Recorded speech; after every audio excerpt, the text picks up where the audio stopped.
In what points at China losing all favor from India, Prasar Bharati, the state-run public broadcaster, on Wednesday posted a tweet urging people to listen to the Tibetan World Service offered by All India Radio Air. This program by air offers authentic news and programs from Tibet. The service can also be accessed on YouTube in a text format. The news might seem insipid to few, but its repercussions are far-reaching. India is starting to turn some serious heat against China in the backdrop of the military tensions between the armies of two nations in the Galwan valley of Eastern Ladakh.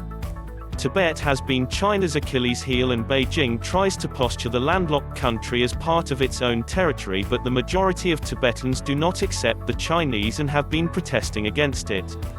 China had annexed Tibet in 1950-51 and over the years has been involved in numerous human rights violations in the region.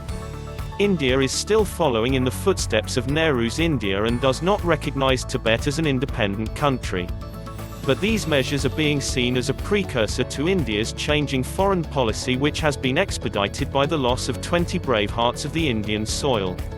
Recognizing Tibet as an independent territory would give a severe jolt to Beijing's One China policy and most likely spur other countries to join the bandwagon. The results could be wide-ranging, as it can very well spell the beginning of the end for China.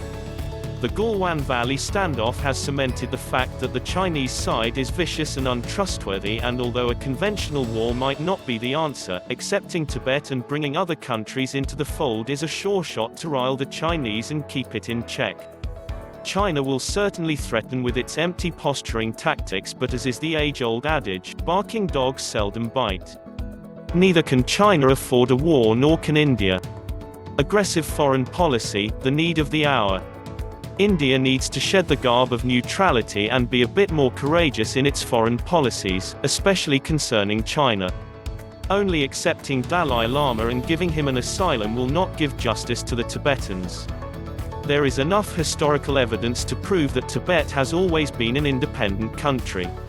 The decision to air Tibetan news on the air platforms comes at the heels of another important decision the government had undertaken last month.